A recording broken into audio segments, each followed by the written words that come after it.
네, 오늘 뭔가 비정한 그런 마음으로 나와주셨습니다. 박찬종 변호사입니다. 안녕하십니까? 안녕하십니까. 네. 비장한 마음으로 나오지 않았는데. 그럼 어떤 마음으로 나오셨습니까? 네, 편한 마음으로 나왔습니다. 편한 마음으로. 네. 지금 방금 말씀하신 대로 안철수 원장은 제3의 세력이 아니다. 이 사람은 민주당, 그러니까 야당에 가까운 사람이다. 진정한 제3의 세력이 나와야 된다. 이렇게 주장하시는 거죠. 네. 우리가 안철수 현상에 대한 그 본질을 정확히 봐야 된다고 생각합니다. 이 얼마 전에 손학규 전 민주당 대표가 국민은 정치인들이 정치인만을 위한 정치에 진력을 내고 있다고 했어요. 네. 안철수 현상은 뭐냐? 새누리당과 민주당이 연출해내고 있는 오늘의 이 정치 질서가 정당 패권주의, 그리고 국회 말살 뭔가 하면 국회의 자율권을 정당 패권주의자들이 말살시키는 거예요. 그러면 정당의 대표의 비서실장을 국회의원으로 임명하는 나라입니다. 이거를 언론도 그렇고 태연하게 보고 있어요. 정당의 대표를 왜 국회의원으로 임명합니까? 국회의원은 헌법에 한 사람 한 사람 헌법기관이고, 네. 그 국회의원은 국가이익을 우선하여 양심에 따라 직무를 행할 자율권을 가진 사람들입니다. 그러니까 정당이 당대표와 최고위원을 뽑고 또 국회의원들을 모여서 원내대표를 뽑아요. 이 두 가지 축이 있는데 이 두 축 중에서 한 축을 죽여야 돼요.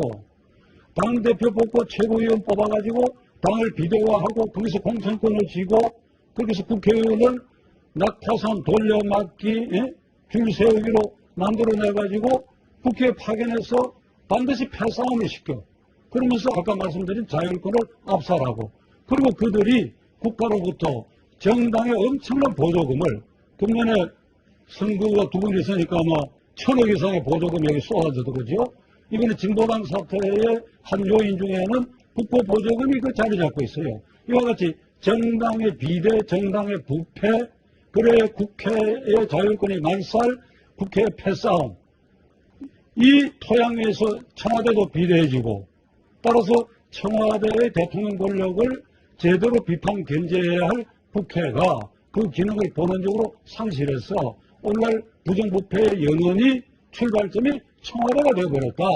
그러니까 이런 정치를 바로잡는데 안철수 교수가 나타나니까 거기 혹시나 하고 기대를 걸고 있는 것입니다. 네. 그러니까 안철수 현상의 본질을 이와 같이 정확하게 꿰뚫는다면 그 자신부터 무슨 야당에 기운다라든지 무슨 공동정부론이라든지 이 다음에 그래서 단일 후보를 한다라든지 그 단일 후보를 하든지 공동정부론을 한다면 지금 제가 말씀드린 이런 틀을 근본적으로 어떻게 바꾸겠습니까? 공천제도도 바꿔야 되고 구체적으로 들어간 국회의원 숫자도 줄여야 되고 청와대 인원도 줄여야 되고 지방자치 정당 공천제도 폐지해야지요. 그러니까 이런 것을 국민이 기대한다 이 말이야. 그러니까 안철수 현상의 본질이 뭔지를 깨달으면 그것은 국민 대통령 후보의 길이다 이게. 양쪽 정당은 정당 대통령 후보고, 그러니까 이번에 우리 헌법이 6.29 이후 사실상 제정된 겁니다.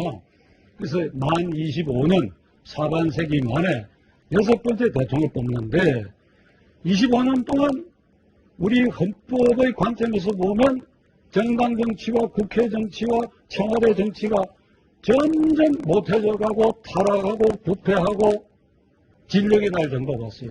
저는 만약 이 상태를 그대로 방치한다면 반드시 폭발점으로 가라고 생각합니다. 그러니까 비상사태 엉뚱한 데서 생길지도 모른다는 나는 위기감을 갖게 됐어요.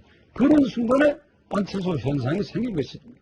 그렇다면 안철수 현상에 우리가 부응하기 위해서는 강력한 제3의 후보가 아니라 국민 대통령 후보를 만들어내야 된다.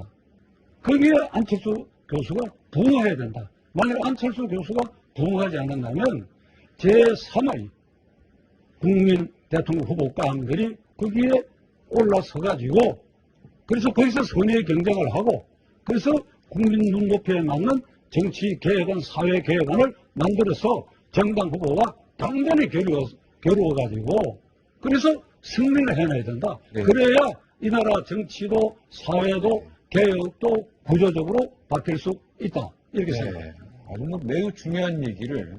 중요하지요. 네. 지금 아주 중요하죠. 아주 얘기해서, 중요한 얘기지. 예. 제가 집중하는데 아주 힘들었습니다. 이야기가 하나 듣는데요. 우리가 말했던 바로 그런 사례인데요. 지금 변호사님이 말씀하셨던 게, 그죠? 오늘 말씀 그런 정책들. 저 국회의원 하실 때나 과거에 좀 이런 주장 계속 하셨을까요? 했죠. 했지만은 저는 14대 국회에서 끝나버렸어. 14대 그러니까 95년에 끝나버렸는데 계속해서 잘 아시잖아요. 나는 삭발해갖고 무소속도 했고 신정치개혁당 만들어 소리를 질렀는데 양김이 그리고 JP까지 3김이 지역 분할을 해서 정당 패권주의가 굳건히 자리 잡고 있을 때에 이 말이 먹혀 들어갈 리가 없죠. 이제는 3김도 사라졌고 그러한데도 그것을 거두어들이고 새로운 지평을 열어야 할 후배들이 더 악성인 정당 정치와 국회를 망가뜨려 놨다 이거야. 네. 거기에 안철수 현상이 생겼다 이거야. 네. 그러면은 지금 안철수 원정의 여러 가지 지금 방향 자체가 조금 잘못 가고 있는 분위기를 감지하고 있기 때문에 우리 박찬전 변호사님이 오늘 대권 출마를 여기서 선언하시는 겁니까? 제가요. 네. 출마 선언을 지금 하라고 하는 사람이 있어요. 네. 초등학교 4학년짜리 내 손자 녀석이야. 아, 예. 할아버지 그런데 출마 선언을 저는 올라서- 오늘 이 자리에서 이렇게 말씀드리려고 합니다. 제가 동기를 부여해가지고 국민 대통령 후보 추대위를 때리는 분들이 지금 결성해 가고 있어요. 네. 국민 대통령 추대. 국민 대통령이죠. 왜 그러니까 정당 대통령 후보가 아니다 이거야. 네. 예를 들면 새누리당의 지금 박근혜 위원장이 가장 유력한데 그이가 그 후보가 되면 그 정당 후보의 새누리당 후보의 틀을 못 벗어나 거기에 백수십 명 국회의원의 이익을 지켜주고 네. 그런데 국회의원 숫자 줄이고 청와대 숫자 줄이고 지방자치 공천 폐지하고 이런 걸 박근혜 후보가 공약할 수 있겠나요? 마찬가지로 민주당 당대를 가진 후보 누가 되더라도 마찬가지 결과가 돼요. 그러니까 이 양쪽이 도저히 그 기득권에 파묻혀가지고 계획할 수 없는 그런 국민혁명적 공약안을 만들어가지고 그것에 동의하는 사람들은 국민 대통령 후보 추대위원회에 누구든지 올라서자 이거야. 나는 안철수 교수가 반드시 여기에 올라서야지. 예를 들면 계속해서 애매한 태도를 취하든지 하면 안철수 현상을 만든 그 공은 인정하지만은 자연인 안철수는 여기서 이 물기 없는 사람으로 배제될 수밖에 없는 날이 올 수도 있으니까 네. 안 교수 내 말을 지금 듣고 국민 대통령 후보 추대위원회에 올라오라 이거예요. 박찬종도 올라서겠다 이거예요. 그러니까 올라서겠다 이거예요. 국민 대통령 추대위를 만들어서 거기서 한번 경선에서 붙어보자 이런 얘기시죠. 거기에 박찬종 변호사님도 올라가는 거고 안철수 원장도 올라가는 거고 그 다음에 또 여타의 사람도 올라올 수 있고 박 부장님. 얘기하는 거죠. 예. 여야 정파를 초월해가지고 네. 지금 정당 정치가 얼마나 심각하고 패권주의에 매몰되어 있다 하는 것을 깨닫는다면 새누리당에서도 김문수, 정몽준, 이재호 이런 사람들이 뭐 무슨 경선 규칙을 개정해라 이런 뭐 비명 같은 소리 하지 말고 일로 오라 이거 여기 와서 국민 대통령 후보로 한번 화 펴놓고 한번 국민혁명 공약안으로 밝은 눈으로 한번 보자 이거야. 안철수 교수도 들어서고 박찬정도 올라가요.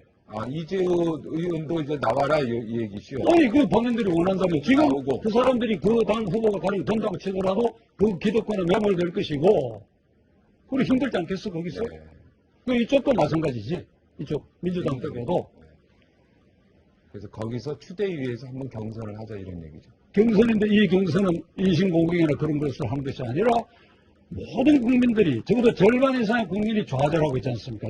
지난번 국회의원 선거 때 여야가 세게 붙었는데도 46%가 투표하지 않았거든요. 네. 저는 제 선거구에서 3등 할 사람을 예정되어 있는데도 가서 투표했습니다. 저 같은 사람도 있으니까 그 대통령 선거는 이대로 가면 적어도 절반은 무관심해요.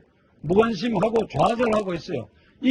이분들을 위한 말하자면 어떤 의미에서는 기권자 당 개념이야. 기권자. 나 선거 안 치르겠다. 그래서 국민후보 추대위를 만들어서 기권하지 마십시오. 기권하지 마십시오. 우리 계약을 맺읍시다. 우리가 이렇게 해보겠습니다.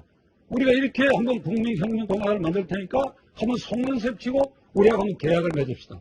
그렇게 해서 무력이나 폭력에 의하지 않고 정치 혁명을 하는 유일한 길은 지난번 국회의원 선거 때는 산만해서 안 되고 이번 대통령 선거에 둘, 셋, 넷 정도 후보, 양정당 후보와 국민 후보 3파전으로 한번 세게 붙어서 여기서 이겨내자 이거지. 충분히 가능하다 이거지. 양정당, 그다음에 국민 대통령 추진위에서 나온 국민 대표. 현재 표는 그게 제일 많지. 3명. 그 표의 풀은 그게 제일 많지. 네, 거기에 나오시겠다. 자, 박천윤 변호사의 나의 장점, 나의 국가관. 지금 뭐 임수경 그 의원의 변절자 발언 이런 얘기 아시죠? 종북 논란도 있고 여러 가지 논란이 있는데 한 말씀 하시죠. 내가 왜 꼭 대통령이 돼야 하는가? 아이, 박 부장께서 조금 너무 앞질러시는데 네. 내가 꼭 돼야 되겠다는 생각은 안 합니다. 네네.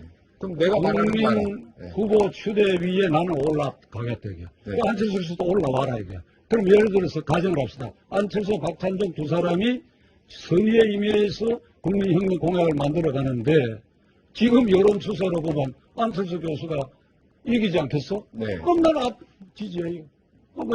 내 자식 같은 나이의 사람이니까 얼마나 좋아요.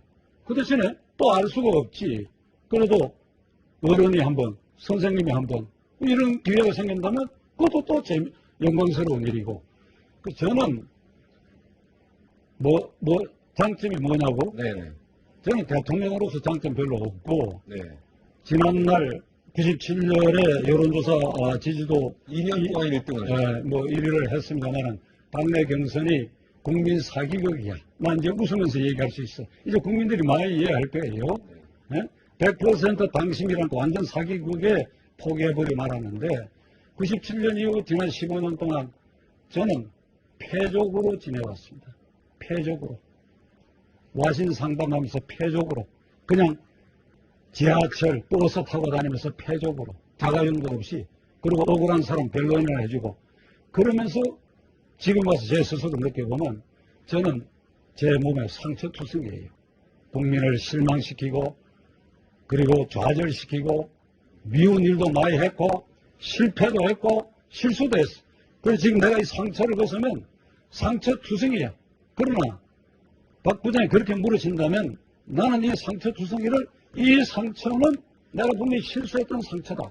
그러니 기회가 주어지면 이 실수는 반복 안 할 것이다.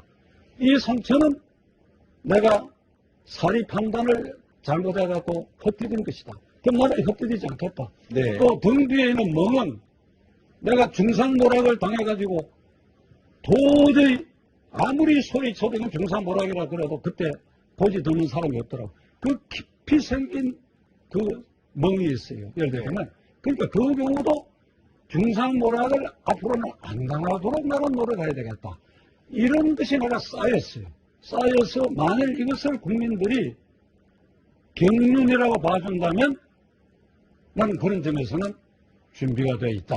그리고 내 눈에 비로소 97년에 내가 여론조사 1등 그 상태대로 밀어붙여 올라가지고 대통령 후보가 됐다고 한다면 틈식되었을 거야. 네. DJ하고 붙게 됐으니까 네. 압도적으로 됐어요. 실패한 대통령이 됐다. 15년 전을 회고해보면 왜? 사람 쓰는 거, 국가 운영의 방향, 부패 척결을 어떻게 해야 되는가. 철부지였대요. 지금은 나에게 기회가 주어지면 어떻게 하겠다고 하는 게 내가 확고한 생각을 지금 가다듬었어요.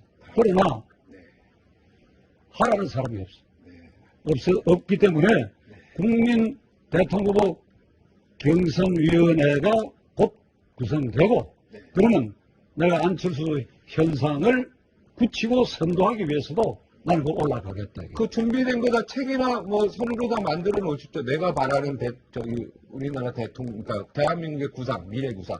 그거 이번에 대통령 당선되신 분한테 그거 선물로 주시면 되지 않을까?